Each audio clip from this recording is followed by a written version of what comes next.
No, come on, man. I don't like him. I don't like that offense. Oh, 100%. I like Kirk Cousins. I'll fight everyone on this. He's one of these guys that I'm a big believer in. Who would we have ranked higher right now? Are you serious? You don't actually believe that.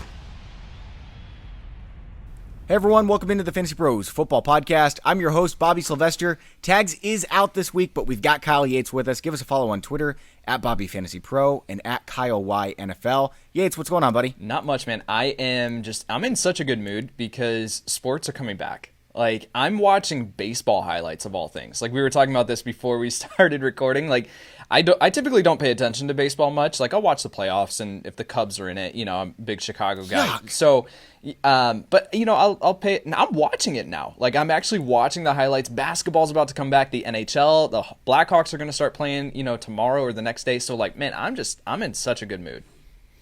So you're saying that you watched the Cubs when they're in the playoffs. So basically, like, this is only the third time you've seen baseball in your life? Essentially, yes, essentially. Our guest today is Jared Smola of DraftSharks. He's been a two-time Accuracy Award champ with our Fantasy Pros preseason accuracy contest where we grade everyone's rankings and see how accurate they've been. He's a great analyst. I'm glad to have him on. You can give him a follow on Twitter at his name, Smola DS. That's SMOLA DS. Jared, thanks for coming to the show. How are you doing? I'm doing good, guys. Thanks for having me back. Always fun to talk football with you guys. And yeah, I've been watching MLS. That's how desperate I've gotten. Oh, there you go. I haven't reached that MLS, level. But Yeah, couldn't be me, man. Not doing that. It's just nice to see like real people running around on grass, Right. Sure. Okay, so guys, here's the plan for today's show, okay? We're going to talk regression candidates. And a lot of times when we talk regression, first of all, we're going to be talking negative regression and positive regression. And every time we use the term positive regression, there are always a dozen people who show up in my notifications who are like, dude, that's not a thing. Regression means to go backwards. No, what regression means is to go towards the mean. So you can progress positively towards the mean, or you can regress negatively towards the mean. But regardless, they're both regression. So Jared has 5 negative regression candidates and 5 positive regression candidates. Yates has the same. I'm just going to play the host role today, and we're going to dive into it here in just a second. But first, I want to tell you, we've got a contest going on. We're giving away a signed Devonte Adams Packers jersey, and the details are at fantasypros.com/contest. All you need to do, though, it takes like 30 seconds. You go to Apple Podcast or Stitcher, and you send a screenshot of your review to contest at fantasypros.com. And this contest ends in a couple days, July 31st at 11:59 p.m. Eastern Time. So make sure to get your entries in as soon as possible. All right, you guys ready to roll? Yeah. Let's do it. All right, Jared, you are first. We're going to start out with the negative regression candidates. Why don't you give us your first name? I'm going to go with Kenny Gallaudet, who is a guy I've sort of been bashing all offseason, it seems. I just think he's overvalued where he's going. Me too, man. Because, I think he is in for some negative regression. And listen, Kenny Gallaudet was awesome last year, and he was awesome with only a half a season of Matt Stafford. He averaged 18.3 yards per catch, 10.3 yards per target, scored on 17% of his catches. So, again, super impressive. But as good as this guy is, those are going to be difficult numbers to match this season. If you look at Kenny Galladay's first 2 years in the NFL with a healthy Matt Stafford, he averaged 15.7 yards per catch. Again, that's versus 18.3 last year. 9.2 yards per target. That's a nice number, but it's still 1.1 yards fewer than he averaged last year. And over his first 2 seasons, he scored on 8.2% of his catches, so less than half of what he did last year. Which is still a ton. I mean, that's exactly. outrageous. 8.2%? Yeah, exactly. I mean, that's still above league average. And listen, I expect him to remain above league average in all these efficiency stats, but I just don't expect him to do what he did last year. Gallady ranked 21st among wide receivers in targets last season. I think he's going to be around there again this season. So for a guy to rank, around 20th, 21st in targets and to finish top 10 in fantasy points, which is where he's getting drafted, that's just very tough to do. It's not something I want to bet on. Right. I was harping on this yesterday in the show, talking about Kenny Gallaudet as somebody who's very risky to draft. Now, I agree that his efficiency metrics are going to go backwards, but are his targets going to go up, Jared? I don't think so. I mean, he and Marvin Jones have really been about equals in targets the past couple seasons. Now, I think Gallaudet is still a guy probably on the way up, and you could argue Jones is on the way down. So I do think that gap widens a bit this season. But you also have T.J. Hawkinson there, who I think is going to see a bigger role this season. You still have Danny Amendola in the slot, who saw, I think, more volume than people realized last year. And they added DeAndre Swift, who can contribute in the passing game. So I don't expect Gallaudet to jump into the top 10 wide receivers in targets. So I'm just not going to draft him there. So Yates, last year while Marvin Jones was healthy, he played 11 games, 146.1 fantasy points. Kenny Golladay, 146.7. They were virtually the same player. Are you going to draft Kenny Golladay as a wide receiver 1? I have him ranked in that range, and I think so. If he falls a little bit, sure. But looking at these other guys in that range, I might be more inclined to go their direction because, yeah, there definitely is concerns, and that's the reason why we talked about him yesterday on the Riskiest Players podcast, was because there is risk involved. Marvin Jones is essentially a 1A, 1B situation. Now, Jones hasn't been healthy the past couple seasons. I mean, he's played 9 games in 2018 and 13 in 2019, so Gallaudet does have that going in his favor. I'm totally in agreement here with Jared, though, that when we're talking about Kenny Gallaudet and his efficiency metrics, 18.3 yards per reception on 116 targets, 65 receptions, that's crazy. Like, that has to come down. And he did it on the back of some big plays. Like, off the top of my head, I can remember the I think 75-yard touchdown that he had on Thanksgiving against the Bears. So, like a big play here or there definitely contributes to a higher yards per reception metric, but he's going to be in that relative range. 17 yards per reception in 2017, 15.2 in 2018. So this is the type of player that he is. He's a big play threat. And the thing working in his favor, though, is that he put up those numbers with David Blau and Jeff Driscoll. Like, Stafford's coming back. If Stafford can stay healthy, 17 yards per reception is in the realm of possibilities. So I think the argument with Gallaudet is that he can certainly finish in the top 12. We've seen him do it. He has the talent to do it. But is he worth the pick there? So I think, yes, I will agree that the regression is coming from a efficiency and touchdown perspective, but I don't think it's going to be drastic. I've got him in my top 12, but if he's on the board, Odell Beckham's on the board, and I'm taking Beckham. If he's on the board, Adam Thielen's on the board, and I'm taking Adam Thielen. So I won't have any shares of Kenny Gallaudet. Let's move on. Yates, who's your first player? Yeah, same kind of argument here. I'm going to bring up A.J. Brown. And it's not that I don't like A.J. Brown, the player, or don't think that he's worth, the draft pick at where he's being selected right now. ECR wide receiver 17, ADP wide receiver 14. I have him in that range. This is just purely a conversation from a regression that 20 yards per reception that he had last year, guys, that's ridiculous. And when you're talking about a player that he has the talent, he can break those plays and he has the speed, he has the break, he's a monster. But 20 yards per reception on 52 receptions is ridiculous. Like, that is just unsustainable. Right. So that's going to come crashing back down. I have him projected for right now 16.5 yards per reception, and he's still at my wide receiver 14. So if he can finish above that, then he can finish as a wide receiver 1 again this year. But regression is definitely coming for A.J. Brown in 2020. That's exactly where I've got him as well, wide receiver 14. Same kind of thing, though. I won't have any shares because if he's there, Keenan Allen's there, and I'm taking Keenan Allen. Now, A.J. Brown, in the final half of the season, in terms of fantasy points per game, was number 3 in fantasy football. Michael Thomas, by far, number 1. DeVante Parker, number 2. A.J. Brown, number 3. This was his rookie season. And you have to remember, Marcus Mariota was there for the first 5 or 6 weeks. Right. And he did nothing. And then Ryan Tannehill took over, and the Titans had the number 1 offense in football over the final 11 weeks. Is this just what the Titans are now, Jared? I think that's what they want to be. I mean, they want to be a run-heavy offense with an efficient but low-volume passing game. And that is my concern with A.J. Brown. It's just the volume. Like, I think the guy's awesome. I mean, he was a good-looking prospect coming in and obviously just turned in, one of the better rookie seasons we've seen in a while. So I think A.J. Brown is good. So I think he's going to continue to be more efficient than average, but to expect him to do what he did last year, I just don't think that's realistic. And you talk about how good he was over the second half of last season. Even that stretch included a 1-catch, 17-yard game against the Chiefs, a 1-catch, 34-yard game against the Saints, and then he had 1 and 3 catches in Tennessee's 3 playoff games. So that's just the downside that comes with a guy with low volume. So I think that A.J. Brown's going to continue to be a volatile weekly producer this season unless he sees a big spike in volume. Sure. All right, so A.J. Brown off the board, Kenny Gallaudet off the board. Who's next for us, Jared? I guess I'll stick with the theme of the Titans and go with Ryan Tannehill because it's sort of the same argument as it is with A.J. Brown. I mean, Tannehill In his 10 regular season starts last year, 9.6 yards per attempt and 8.1% touchdown rate. Those marks historically incredible. Right, those marks would have ranked first and seventh among all quarterback seasons of 300-plus pass attempts over the past 10 seasons. Right. 9.6 yards per attempt was tops among all those seasons. 8.1% touchdown rate, seventh best.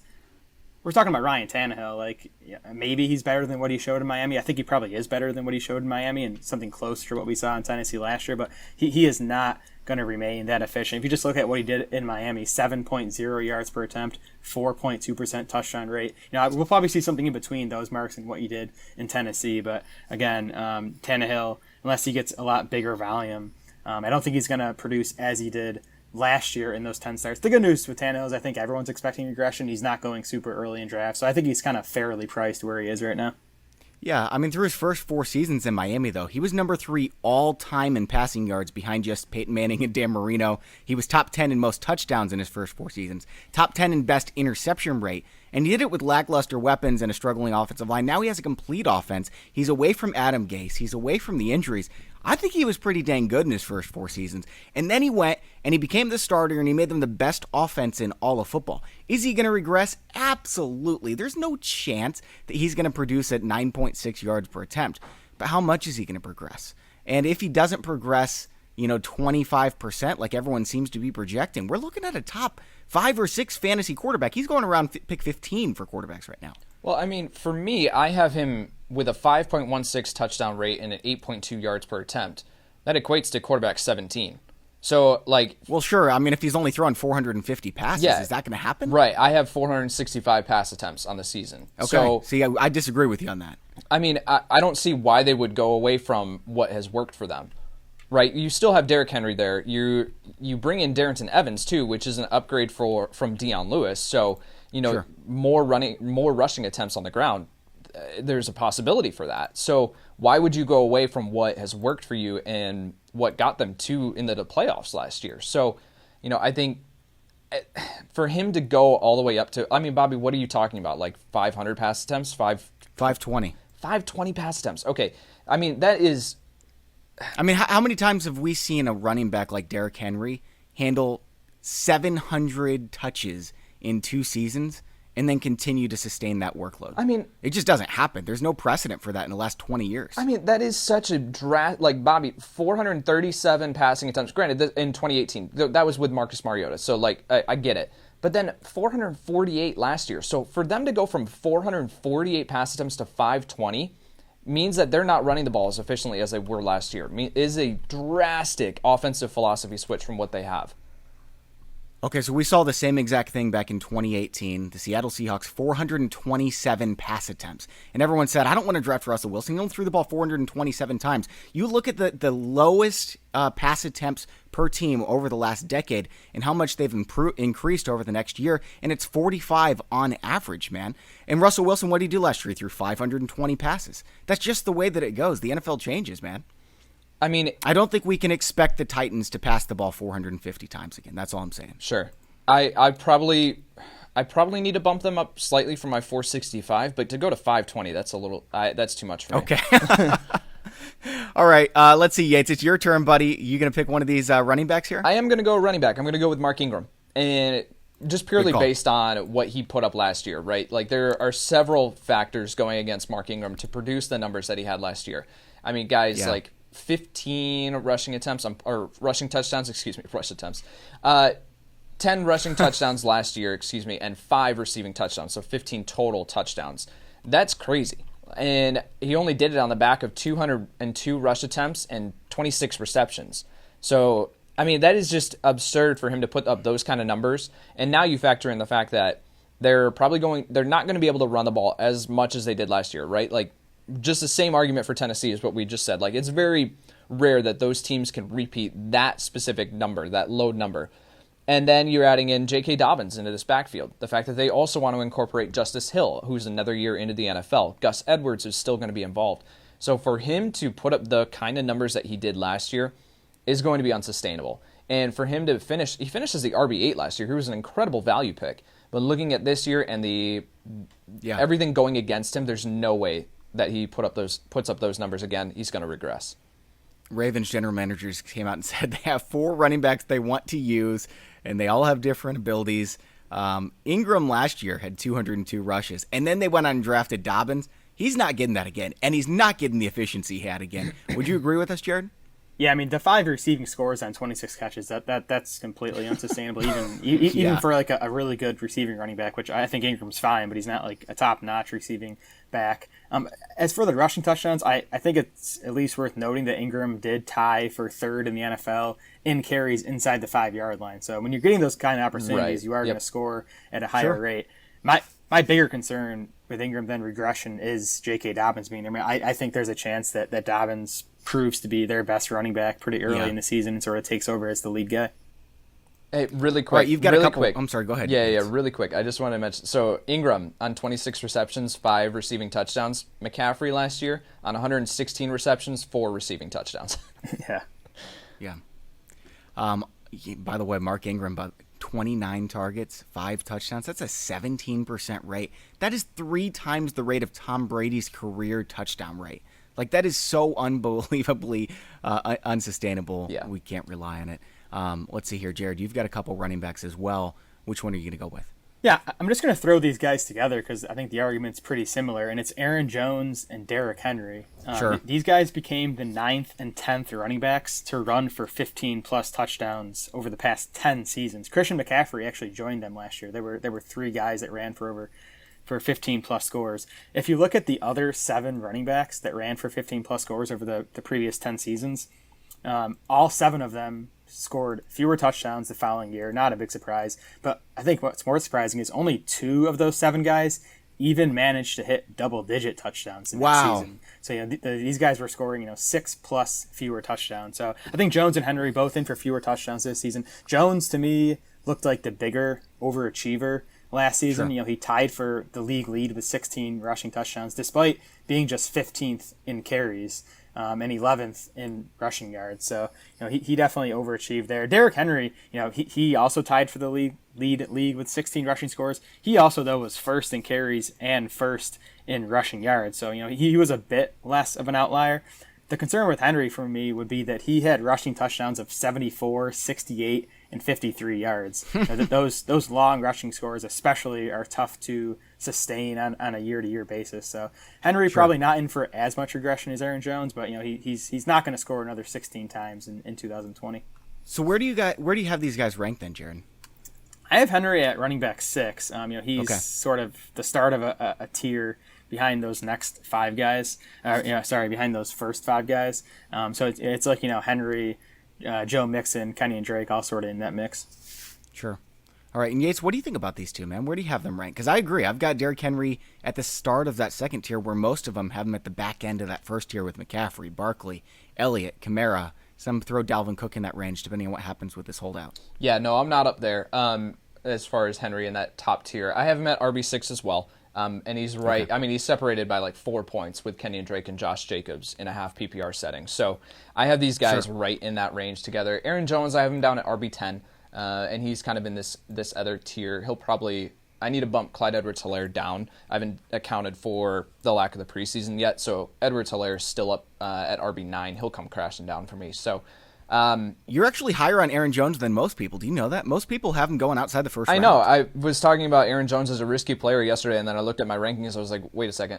So that'll probably come back down a little bit. I'll tweak I mean, those. he was the RB2 last year, man. I know. So it's definitely not a talent perspective or a talent issue, but I like what Jared said, that the levels of regression here are a little bit different, right? Derrick Henry is going to regress slightly because what he put up last year is unpredictable. Aaron Jones has other factors that are coming in. A.J. Dillon, the fact that he achieved high rushing touchdown volume on the back of very few carries relative to Derrick Henry. So the level of regression is definitely different, and that's why I'll just go right into my next guy. It's Christian McCaffrey. When we're talking about from a regression standpoint, you have to talk about McCaffrey. Now, does that mean that I'm putting him at RB7 or anything like that? No, he's still RB1. But we're talking about, this is an easy pick because what he did last year was ridiculous from a fantasy points perspective, from a rushing touchdown perspective, from everything. It was just ridiculous. And if you had McCaffrey last year, you know how ridiculous it was because you probably won your championship on the back of his performances. So, I mean, for him, to put up the numbers that he did last year, 15 rushing touchdowns, and like I said, 4 receiving touchdowns this year. I mean, he did it with Will Greer, who is the other guy? Kyle Allen, and then Cam Newton for the first 2 weeks, right? Like, the quarterback play was not great, and he still put up these ridiculous numbers. So I just don't see it happening again this year, and but he's still going to be a phenomenal player. I have him at 9 rushing touchdowns from a projection standpoint and 5 receiving touchdowns. So, but regression is coming.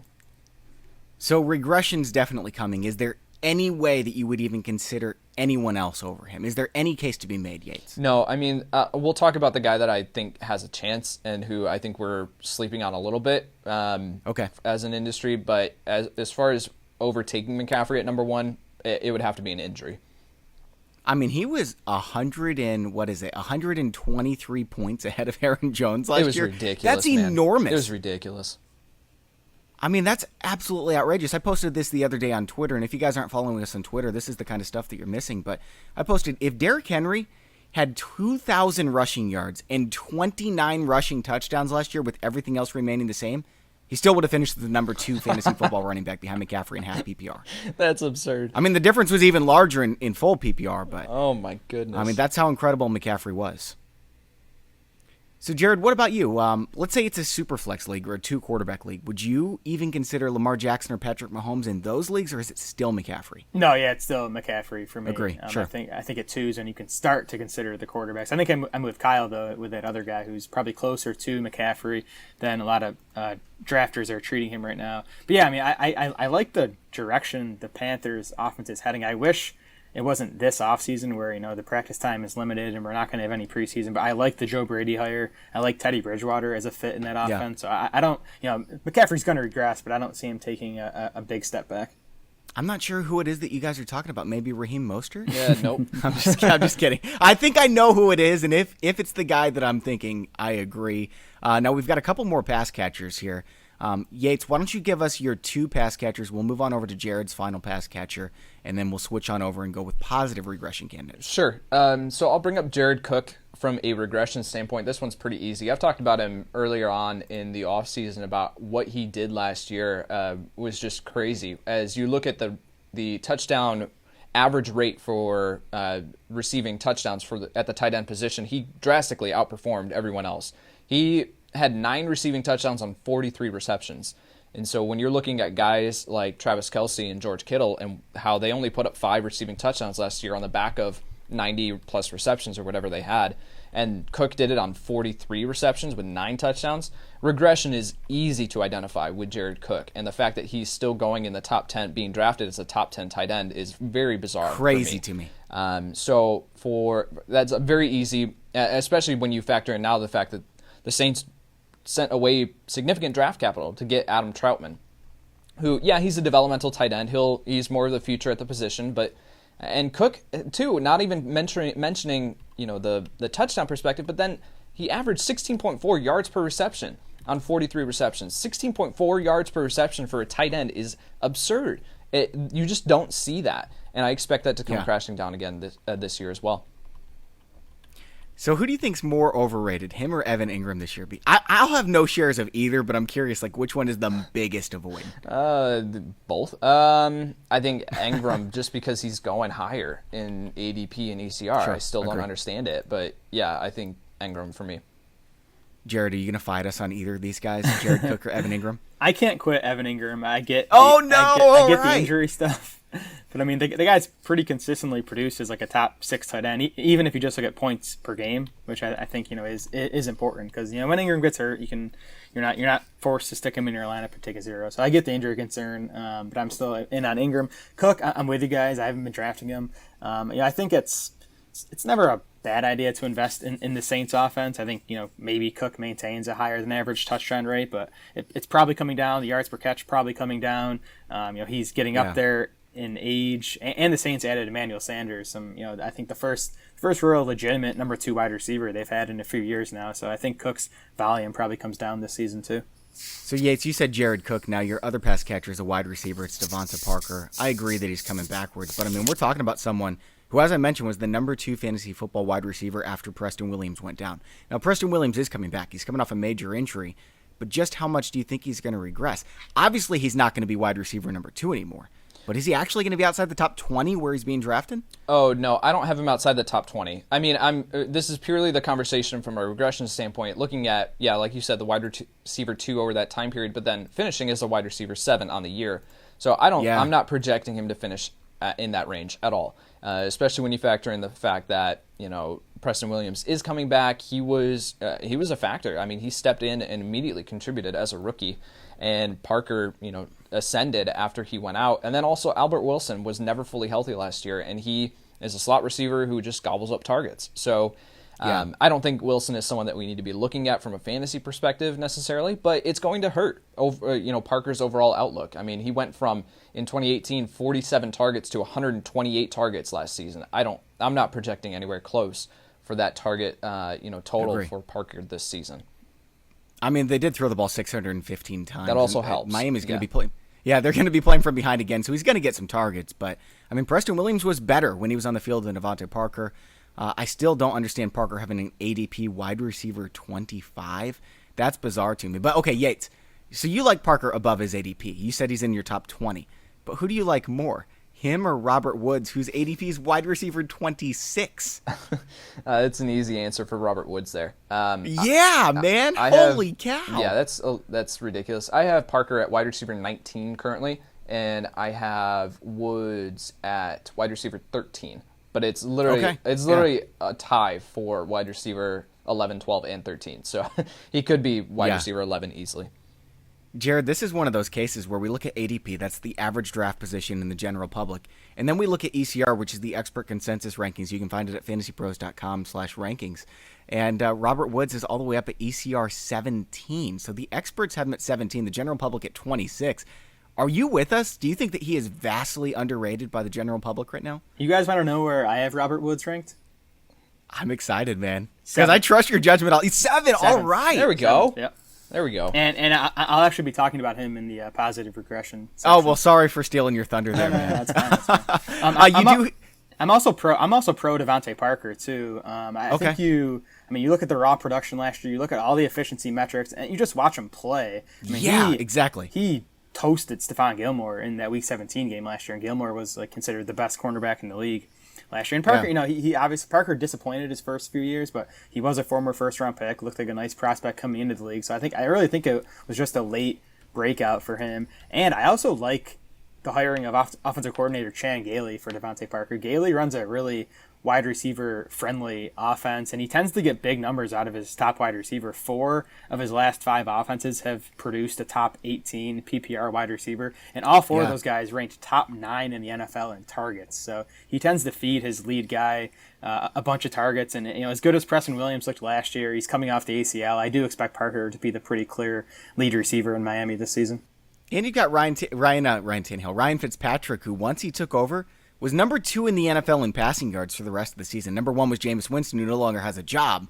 So it's not like Ryan Fitzpatrick's going to hurt his fantasy receivers. He's going to throw a bunch of interceptions, but it's going to be a lot of fun. I think he's going to be the starter for at least half the season. So I don't mind Parker either. Now we've got one more regression candidate, and I love this call, Jared. Who do you have? Yeah, Darius Slayton, a guy I'm just completely off at ADP. Not that he's going super high, but I like the other 2 Giants wide receivers better than him, and I think Slayton's still going ahead of Sterling Shepard and Golden Tate. So Slayton last year averaged 15.4 yards per catch, 8.8 yards per target. Those are big numbers that I expect to regress a bit, but they're potentially repeatable. The bigger concern is that he scored 8 touchdowns on just 48 catches last year. So he was tied for 7th among all wide receivers in touchdowns, despite ranking 52nd in catches, 40th in yards. So TD regression coming. 2 other factors I think working against Slayton. One is that his production last year was basically 2 big games against the Jets and Eagles. 39% of Slayton's PPR points last year came in those 2 games against the Jets and Eagles. And those were 2 bad wide receiver defenses, so he sort of feasted on the good opportunities he had.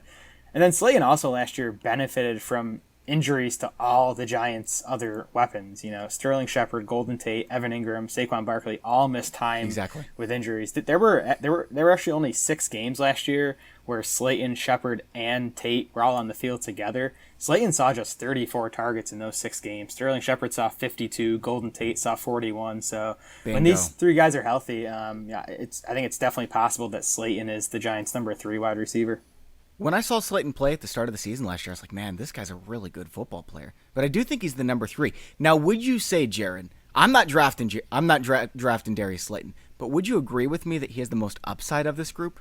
Yes, just because he's the most unknown. He's the young guy. We know who Tate is. We know who Shepard is. Slayton could be really good, but I'm not going to pay the price of wide receiver 38 for him. Yates, what do you think? I'm right on board. I mean, I went through and was going looking at some of the names as we were planning out this episode, and I was like, oh, cool, I'll talk about this guy, and Darius Slayton. And then I went and looked at the names that Jared submitted. I was like, dang it, Jared, come on. You got like all 3 of the names that I was looking at. So, yeah, no, Darius Slayton was definitely someone that I highlighted and was like, that's unsustainable to have 8 touchdowns on 48 receptions.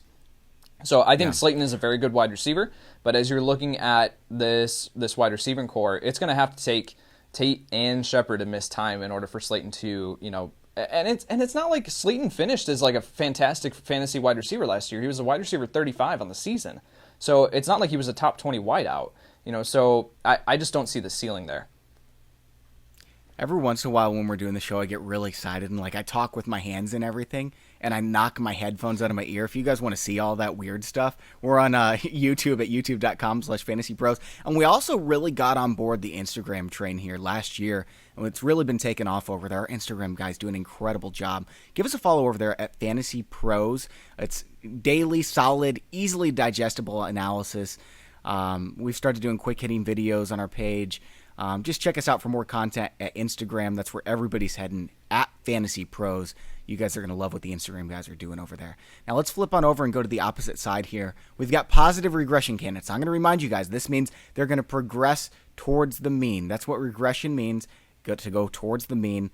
And the first guy here, Leonard Fournette, that you've got, Jared, completely agree. There's no way he's touching the ball that much, only getting 3 rushing touchdowns again. No chance. Right. I mean, I think if you owned Leonard Fournette in fantasy last year, you know how frustrating his lack of touchdown production was. The guy finished 7th in the NFL in carries, 6th in rushing yards. He was tied for 36th with just 3 rushing touchdowns. I did an article on DraftSharks recently looking at which stats correlate most closely to touchdown production for every position. And it actually turns out that yardage correlates most closely to touchdowns for quarterback, running back, wide receiver, and tight end. And based on that regression analysis, with the number of rushing yards Fournette had last year, he was expected to score 8.5 rushing touchdowns. That's 5.5 more than he had. So if he gets that type of volume again this season, he's gonna score more. I do think the question is, will he see that type of volume again? Because the Jags sort of seem like they're done with him. They're kind of a team in rebuild mode. So I'm not really all in on Fournette. But if you are someone who believes he's gonna continue to rank top 10 in carries and rushing yards, I think you can expect him to score quite a bit more this year. Yeah, give me the 350 touches. You can sign me up for that at RB18 or whatever he's going. And it's not just the 265 rushes for 3 touchdowns. He had 100 targets and scored 0 receiving touchdowns. That's ridiculous. I was just about to say that he literally finished with 3 overall total touchdowns on 265 rush attempts and 76 receptions. And he finished as the RB9 last year. Like, that's absurd. Right. Like, I just don't... like, if he had normal touchdowns, he would have been a top 3 running back, man. Yeah, completely. I mean, he was extremely safe last year. He was frustrating to own because, like Jared said, the lack of touchdown production, but he was safe because of his involvement in the passing game. Yeah. Yeah, I mean, I think this one's an easy pick. And it's kind of like David Montgomery. Like, I don't want to pick him. It's not sexy. But you know what? If I want someone who's going to overachieve above his ADP, it's going to be Leonard Fournette. Now, Jared, what do you say to the people who will say, okay, well, the reason Leonard Fournette only had 3 touchdowns is because he sucks? Because people are going to say that. People listening to the show are like, someone question him. Someone ask him, just say Leonard Fournette's a terrible running back. Of course he's not going to get touchdowns. No, I think that there have been multiple studies. I want to say Mike Clay was the guy who did the first one that Yeah. basically found that touchdown scoring is much more luck than skill. And I know people don't want to hear that, but the numbers sort of back it up. As we're talking about in the show, guys are going to regress towards the mean. Now, if you're a better player, your mean is going to be higher, but your mean's not going to be an 8% touchdown rate for a good player versus a 2% touchdown rate for a bad player. It's much closer than that. So exactly. If Fournette gets that volume, he's going to score more this season. I mean, we've seen so many examples of this too. Melvin Gordon, his rookie season, scored 0 touchdowns. Everyone thought he sucked. What did he do the next season? Double digits, of course, right? So, all right, Jared, let's move on to let's go to your first one here, Yates. Yeah, I mean, we'll talk about the guy that I was talking about in the conversation with Christian McCaffrey. It's Saquon Barkley. We're going to talk about... Oh, I thought you were going to say Alvin Kamara, but this one's great too. I've got... okay, I'll mention both of them because I got both of them. Oh, well, sorry, man. No, I'm going to talk about Saquon first, though, because I think there's this perception on Saquon Barkley, and I think his production in the last few weeks of the season last year definitely changed that perception, because there were a lot of people that were just like, I'm completely out on Saquon Barkley from what he was doing last year. And we know now that he was prohibited by that ankle injury, and when you have an ankle injury as a running back, you are not able to cut the same way. And Saquon makes his money on his ability to cut in the open field and make defenders miss. And we need to remember just how talented of a running back Saquon Barkley is.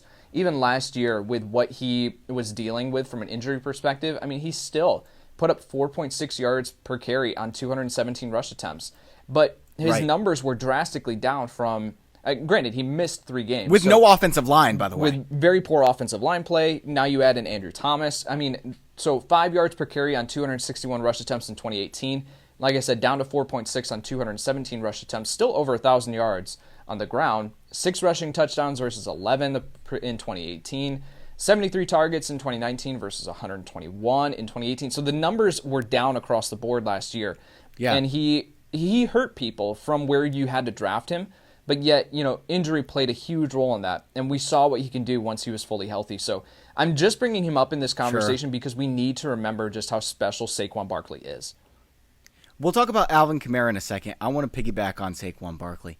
I mean, Jared, you were talking about you might want some shares of Golden Tate and Sterling Shepard because you like them more than Slayton. I don't want any of the 3 because none of them are going to lead the team in receptions. Saquon Barkley had 91 receptions as a rookie, man. Yeah, I'm with you guys that I think the high ankle sprain, sort of defined Barkley's season. I mean, I think when he first suffered it, it was like a 4 to 8 week injury is what we heard. And I think he came back in 3 weeks. He didn't look the same though for the next couple months. And I actually tweeted earlier in the offseason, you probably could search and find it, but if you just remove like the middle 7 games of Barkley's season last year and compare all his efficiency metrics in his other games versus his rookie year, they're basically the same. He was the same guy when he was healthy last year. So I still think he might be the most talented running back in the league. Now, McCaffrey's usage is better. I agree. Right. But again, I don't think the gap between McCaffrey and Barkley is that big.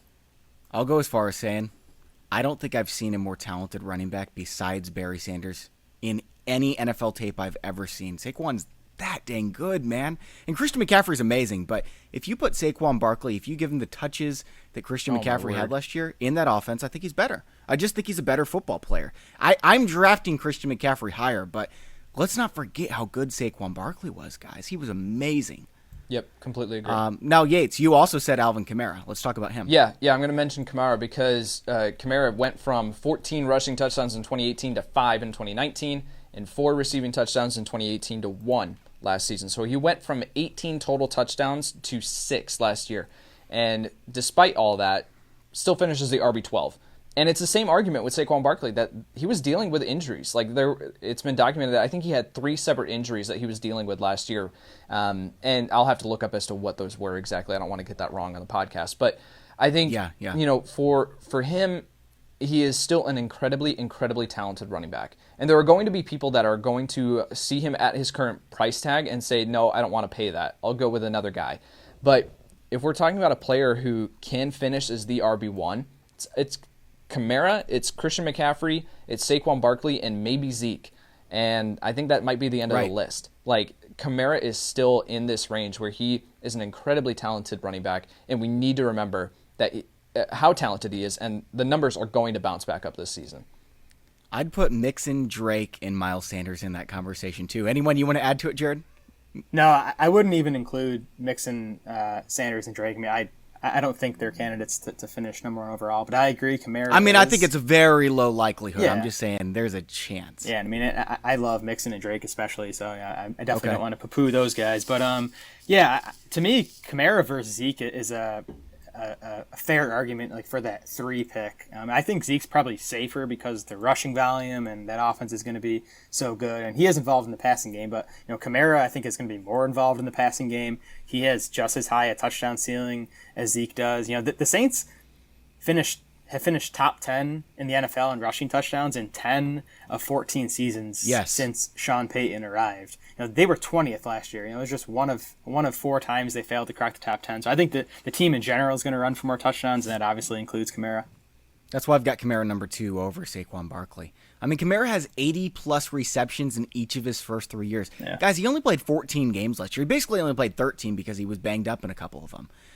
That's absolutely outrageous. He could get 100 receptions this year with 180, 190, 200 carries. I mean, yeah, still averaged 4.7 yards per carry last year on 171 carries. So even with as banged up as he was still performing really, really well. It was a high ankle sprain for Kamara too, same as his Saquon. I don't think it was as severe, but that's probably a lesson to take away from last year when these running backs suffer high ankle sprains. Even if you're selling low, it might make sense to shop those guys and see what you can get from them. 'Cause that's just a tough injury, especially for running backs to come back from. Now, Jared, earlier you brought up, I brought up Robert Woods and talked about him extensively, but it's your turn now. What do you have to say? Yeah, so what did you say? He's like wide receiver 26 in ADP. Yes! And you've got him number 7. I've got him number 14. He finished wide receiver 14 last year in PPR points. That was despite scoring just 2 touchdowns on 90 catches. Only 7 wide receivers caught more passes than Robert Woods last year. Only 13 had more receiving yards. 73 receivers had more receiving touchdowns than Robert Woods. If you just give him an average touchdown rate, he would have scored about 7 touchdowns. And if you give him 7 touchdowns, he would have finished as wide receiver 6 in PPR points. So again, that's all with Brandon Cooks still there, who's now gone. Yeah. So I think Woods is probably in for even more volume than he's seen the past couple of years. So again, and this doesn't mean you have to draft him at wide receiver 7. He's almost always there in the 4th round. You can sometimes get him in the 5th round. I think he's one of the bigger values at any position right now. I said 14, but I lied. He's number 15. Yates, where do you have Robert Woods? I have Robert Woods at 13, I think I said. 13 or okay. But again, it's I have these guys, Mike Evans, Odell Beckham, and Robert Woods, each finishing with 194 points in my projections. So they're tied. So I can move Robert Woods up. I love him this year. It's interesting. I'm looking at his rankings, man. Like everybody who's done well in accuracy over the last few years has Robert Woods well above his ADP. I mean, there's only a couple guys who are even there's one person who's lower than his ADP in the entire industry, and he ranked near the very last in accuracy. Like anybody who dominates in accuracy, all has him in their top 15. Yep. All right, let's go to your next guy. Yates, who do you want to go with? I'm going to bring up Tariq Cohen. If we're looking at Tariq Cohen and what he did in 2018 when this offense was actually like competent. He was dominant and finished as the RB13 in fantasy football. That was on the back of 71 receptions and only 99 rush attempts. Granted, he was averaging 4.5 yards per carry and averaged 10.2 yards per reception and 5 receiving touchdowns in 2018. Guys, he went from 10.2 yards per reception to 5.8 last year. Like, he was just not utilized correctly in this offense. Trubisky could not get the ball into his hands in time for him to be able to turn up field and create. He also has talked about how he wore down towards the end of the season, so he's working this year on doing like endurance training and stuff like that, so that way he can remain as healthy as he can throughout the entire season. So, and 0 rushing touchdowns last year, guys. Like this, he was just not effective because the offense was not effective with Mitchell Trubisky at the quarterback. So this season, I'm projecting Nick Foles to take over 3 games into this season. And if that's the case, then Cohen is currently an absolute bargain at his ADP. He's all the way down in the 40s, I think. So for me I have him up in like I think RB30. So he's an absolute steal in ADP right now. I've got him there too. I'm not drafting him until Latavius Murray's off the board, probably Tony Pollard, so I don't know how many shares I'll have because those guys are going to be available as well, but I'm going to have a lot of shares of Tariq Cohen. Jared, how do you feel about Tariq Cohen this season? Yeah, I just don't draft guys like Cohen, like Tariq Cohen, James White, those pass catching specialists. I don't tend to draft them. I just think they're tough to rely on a week to week basis. And Cohen for me is tough to figure out because, as Kyle mentioned, he was super efficient in the passing game in 2018, but he was not efficient at all in his 2017 rookie season, and he was not efficient at all last year. Among 43 running backs with 30-plus targets last season, Cohen ranked 42nd in yards per catch, 41st in yards per target. He was 30th in Pro Football Focus's receiving grade. So I guess I'm still not convinced he's like an above-average pass-catching running back. And if the Bears aren't convinced either, I think it's possible they shift some more of the targets to David Montgomery, who actually was more efficient than Cohen last year. So I do have Cohen ranked ahead of ADP, but he's still not a guy I'm like going into drafts targeting. Okay. Well, Yates and I definitely disagree on that one, but this is why we talk, so that this is why we have guests on, so that our listeners can get different perspectives. Because all three of us have been hyping Tariq Cohen like we're going to get a bunch of shares. So there you guys have it. That's why certain people do not want Tariq Cohen. All right, back to you. Who would you like to go with here, Jared? I'll go with Jared Goff because he sort of coincides with Robert Woods. Yeah. I mean, for starters, Goff is one of only 3 quarterbacks to finish as a top 12 fantasy quarterback in each of the past 3 seasons. It's Goff, Russell Wilson, and Dak Prescott. I think, people can poke holes in Goff's game, and I'm definitely not going to argue with that. But as a fantasy quarterback, he's been good over the past 3 seasons now, and he finished 12th last year despite a 3.5% touchdown rate. That was 25th out of 27 quarterbacks with 300 plus attempts, and it was 1.7 percentage points below his career touchdown rate heading into last season. If you give him that career touchdown rate last season, he would have scored 32 and a half times and finished as quarterback 6. So, Goff, for where he's going in drafts, I believe he's outside the top 15 in ADP. I think he's a value, even if that TD rate doesn't climb. But, based on what he did over his first 3 NFL seasons, I think he's a good bet to score more this year. Yeah, I would agree with that. Now, I don't want any shares of Jared Goff. Maybe in a 2-quarterback league. There's some other guys I like a little bit more that I can get in that range. But I do agree that he's going to bounce back a little bit. What do you think, Kyle? I'm not in agreement here. It triggered something in my memory, so I went to Twitter and I looked this up. So in advance of the Bears and Rams game, I put out a tweet November 11th of 2019. Jared Goff's last 16 games played, a completion percentage of 60%. Mitchell Trubisky's last 16 games played, 65%. Passing yards for Jared Goff, 4,256. Trubisky's 3,313. So he's definitely got the advantage there. Touchdowns, 17 for Jared Goff. Trubisky, 20 in touchdowns. Goff's interceptions over the last 16 games played, 16 interceptions. Trubisky's interceptions was 9. So 17 touchdowns and 16 interceptions for Jared Goff over those 16 games played.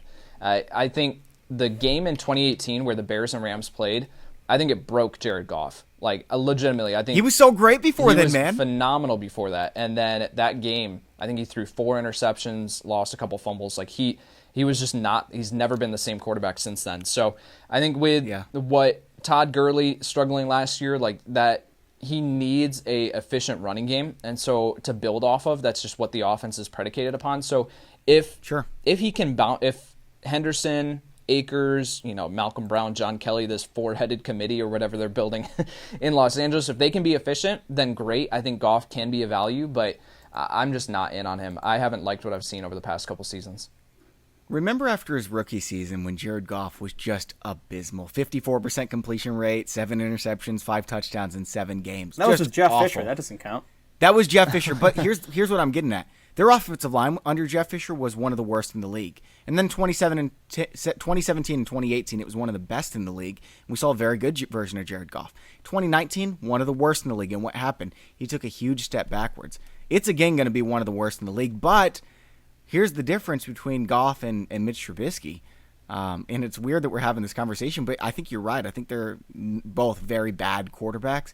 Is that Jared Goff is going to have a lot more volume because they're going to be playing from behind a lot more. I don't believe in this defense at all. I know a lot of people are like, Sean McVay's amazing. This team's going to win 8 or 9 games. I don't think so. I think this Rams team is trash. Yeah, and again, I'm not arguing that Jared Goff is a good real life quarterback, but he's been a pretty good fantasy quarterback. Again, top 12 in fantasy points each of the past 3 seasons. The other nice thing about Goff, I mean, you don't want to draft him as your every week starter. I think he should be part of a platoon. Goff has been pretty predictable on a week to week basis. He fares very well against bad defenses. He fares very poorly against good defenses. So it's been kind of easy to predict when he's going to have his good game. So again, draft him as part of a quarterback by committee. Start him against those bottom half quarterback defenses. All right, Yates, your turn, buddy. Which way are you going? I'm going to stick with the Chicago Bears. I'm going to bring up Anthony Miller. As we look at Anthony Miller's rookie season in 2018, the stats that he put up was actually pretty impressive. I mean, 7 touchdowns on 33 receptions. Granted, that's not in a sustainable rate, but he fell all the way to 2 touchdowns last year. We saw his target totals go up, his receptions go up, yardage go up, everything like that. His yards per reception stayed around the same, but the touchdowns just simply weren't there. Again, because the offense was so inefficient and just terrible. So I think if we're looking at Anthony Miller and projecting now that there's going to be more involvement, or more, he'll be more involved in the offense now with Taylor Gabriel not there and Ted Ginn replacing him. You're not giving Ted Ginn more than 3 targets per game, 3 or 4 targets per game. Miller's going to be involved heavily in this offense, and then if he can regress to the means from a touchdown perspective, we've seen him put up 7 before, so 5, 6 is not out of the realm of possibilities, potentially even more. If that's the case, he's an absolute value. You've got Nick Foles taking over, likely, too. And nobody loves slot receivers more than Nick Foles loves slot receivers. And here's the thing. We've seen Anthony Miller play 70% of snaps in 11 games through his career. And what's he done in that time? 11.6 fantasy points per game. That's the same mark as Courtland Sutton, Terry McLaurin, Odell Beckham last year. I mean, he's been really good when he's been on the field, but injuries, and then last year, for whatever reason, they just didn't play him at the start of the year. Maybe he was injured. I don't know. But they didn't play him. When he's on the field, Anthony Miller's been a good wide receiver. Yeah, and I mean, the value from a fantasy perspective this year is that he's going as a wide receiver 55 in ADP, or around that range, right? Yeah. So it's not like he's... And again, ECR 46, so the experts are much higher on him, especially Dan Harris, who's like doing cartwheels right now. Yeah. All right, what do you think, Jared? You drafting some Anthony Miller? I'm okay with where he's going. Miller was a big touchdown producer at Memphis too. He was a prospect I liked coming into the league. His 2019 was so strange. He did basically nothing for the first 2 months of the season. He had that monster 5-game stretch, and I think it included that Thanksgiving game against the Lions. But then he closed the season with a pair of 1-catch games. So it's not like he closed on this hot streak. He cooled off again at the end. So I'm not exactly sure what to make of him. The Bears passing game still isn't one I want to heavily invest in, even if it is going to be Nick Foles, and I do think Nick Foles will start most, if not all, of their games this season. But I think beyond Allen Robinson, I'm not sure this passing game is going to produce 2 weekly reliable fantasy plays. All right, so we're through Anthony Miller. You've got 2 more left, Jared, and then we're going to move to Yates for his last one as well. Are you going tight end or wide receiver here? Let's stick with the wide receiver. Mike Williams, who is like the poster boy for touchdown volatility. He scored 10 times on 43 catches in 2018. He caught 49 balls last year, but scored just twice. So that's a 23% touchdown rate in 2018, a 4% touchdown rate last year. The league average for wide receiver is about 8%. With Williams, I would expect him to kind of rebound to something above league average. I mean, he's 6'6", 220 pounds. Yeah. He had a 12% touchdown rate across his 4 years at Clemson. And again, he has that big 10 touchdown season on his NFL resume. So, he's obviously going to finish somewhere between 4% and 23%. I would expect it to, be something above that league average of 8%. But, Williams went for 1,000 yards last year. It was one of the quieter 1,000-yard seasons. So if he can do that again and then score, even 6-7 times, I think you're talking about a big value at ADP. Every time I talk about Mike Williams on this show, I get significant pushback. I love Mike Williams, man. This guy's really good at football. Hey, right now, he's going outside the top 40 wide receivers. And I know what you're going to say, Yates, Tyrod Taylor. But Phillip Rivers was bad last year, man. I mean, there's a difference between a bad Phillip Rivers, who airs it out downfield, and a capable and competent Tyrod Taylor who keeps it, safe and around the line Sure. of scrimmage. So I think Williams is at his best when he's in contested catch situations downfield. And that's just not what Tyrod Taylor is going to do. Tyrod's going to only take that shot if he knows that Williams is open. And does he have the talent? Of course. But I'm looking at this passing volume in this offense, and I'm not finding a way for him to be able to get to the level that Jared's projecting. Now, necessarily, is he going to regress to the means from 2 receiving touchdowns? Yeah, I think he can finish with more than that, of course. But I just don't see 1,000 yards in the cards here. So you're drafting Keenan Allen? No, I'm not drafting either of them at their current ADP. I'm drafting them both at their current ADP, man. Listen to this schedule through 9 weeks. They play the Bengals, the Chiefs secondary, the Panthers secondary, the Bucks, the Saints, the Jets, the Dolphins, the Jags, the Raiders. I am loading up on Keenan Allen, Hunter Henry, Mike Williams, Tyrod Taylor the first 9 weeks of the season, and nobody can stop me. I mean, go for it. I also expect Justin Herbert to take over at some point this season. I mean, you just look at the history of quarterbacks that go in the top 10, and the majority of them start, more than half of the season. So that would sorry, Jared, I didn't mean to cut you off. Go ahead. No, it's fine. That would be the difference, is if Justin Herbert does take over. Herbert has a cannon for an arm, and he will air it out downfield.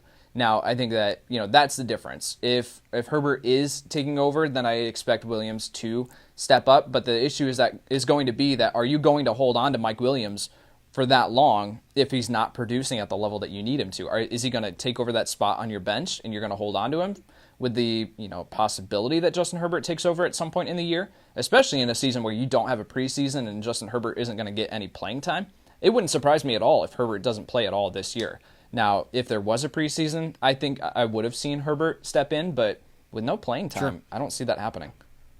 And plus, are they really going to bench Tyrod Taylor when he's 6-3 or 7-2 heading into the bye? Exactly. Because that's going to happen. Yeah. It's going to happen with this defense. Yep, I agree. All right, let's see here. We've got 2 tight ends left. Yates, you're going to give yours first, and then we'll finish the show with Jared's tight end. Sure. I'm going to go with George Kittle, because if we're talking about regression to the mean, it is ridiculous that Kittle has finished with 88 receptions and 85 in 2018 and 2019 respectively, and finished with 5 receiving touchdowns both seasons. Based on and not to mention the reception totals, but then 1,377 yards in 2018 and 1,053 last year, and still 5 receiving touchdowns in both years. And he was playing on a broken ankle, man. I mean, this dude is too talented to be finishing with only 5 receiving touchdowns. And when you're looking at Deebo Samuel probably going to be missing the start of the season, Jimmy Garoppolo, another year acclimated into this offense, now a full season under his belt as a starter, this offense should be better from a passing perspective and more efficient even than what it was last year. They're still going to be able to run the ball as effectively as they were last year. So I think Kittle has a very, very good chance of finishing higher than what he has from a receiving touchdown perspective, which is scary when we're talking about Kittle from a fantasy perspective, where he's finished as a tight end 3 and tight end 2 on those performances alone. So are you drafting him over Travis Kelce, and how high are you drafting your first tight end, Yates? I have them both in that same range. So I really have said, throughout this offseason, I've been just if you are committed to taking one of these 2 tight ends, just let someone take Kelce early, and then you'll take Kittle later. If someone takes Kittle first, then take Kelce. I'm good with either one of them. I have them separated by 3 total points in my projections. Here's the difference. I think Kittle's much better. But I think Patrick Mahomes is way better than Jimmy Garoppolo. Now, Travis Kelce's almost as old as Rob Gronkowski, 6 months younger. But, Jared, you say that he has positive regression coming. Yeah, Kelce does. Similar to George Kittle, he underachieved in the touchdown department last year. Kelce led all tight ends in targets, catches, and receiving yards, but he tied for just 7th at the position with 5 receiving touchdowns. And you look at the numbers, the problem was his inability to convert targets near the goal line. He finished 2nd in the league last year among all players, not just tight ends. 2nd in the entire league with 12 targets inside the opponent's 10-yard line. Kelce converted just 2 of those into touchdowns, so that's a 17% conversion rate. Over the previous 3 seasons, Kelce converted 9 of 22 targets inside the 10 into touchdowns. That's a 41% conversion rate. So I would expect that to climb, back towards 40% in 2020. I think Kelce easily has a 10 touchdown season in him in this Chiefs offense, and if that happens, he's a guy who would be worth a first round pick in fantasy drafts. So is that where you're drafting? Would you draft him at the 1-2 turn? Yeah, I think that's when he's worth starting to consider, and I think agree. Kelce and Kittle are both excellent picks anywhere in the second round. I'm not drafting Travis Kelce if Miles Sanders and Kenyon Drake are on the board. If either of them on the board, I'm drafting those guys. But once those two are gone, I'm drafting Travis Kelce over Josh Jacobs, Nick Chubb. I'm drafting him over the number 2 wide receiver on my board. Michael Thomas is number 1. I've got Devontae Adams number 2. So I'm going to have a lot of shares of Travis Kelce. Now, I'm like you, Yates. I love Jonnu Smith. I like Hayden Hurst. I'm a fan of Tyler Higbee, and I don't think you are, but I wouldn't mind having one of those guys. But if I can get Travis Kelce in the second round, I'm doing it almost every time. It's such a competitive advantage. I mean, at the position where, like Jonnu and Hayden Hurst, they come with question marks. They're not guarantees, right? Like, we can say it and we can identify them as potential breakouts like we did with Mark Andrews last year and players like that, but they're not guarantees. And so, however, at the position, Travis Kelce and George Kittle, outside of injury, are guarantees to be a competitive advantage. So if you're willing to pull the trigger there, I get it. I totally get it. All right, guys, that's all for today's show. Jared, really appreciate you taking the time to come on. As always, it was a blast. Yeah, thanks, guys. That was fun. All right, guys, and we have a giveaway going on. Don't forget to sign up for the Devontae Adams signed jersey giveaway. You can find out the details at fantasypros.com/contest. All you need to do takes 30 seconds. Leave us an honest review on Apple Podcast or Stitcher, then send a screenshot of that review to contest@fantasypros.com.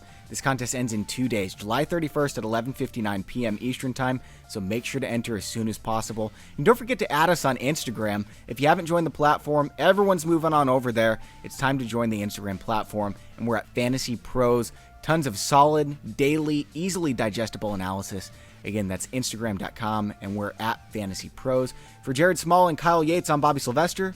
Thanks for listening, and enjoy your football. Thank you for tuning into the Fantasy Pros YouTube channel. Don't forget to tell us what you think in the comments section below. And while you're there, don't forget to hit the like and subscribe buttons so you can stay up to date on all of our future content.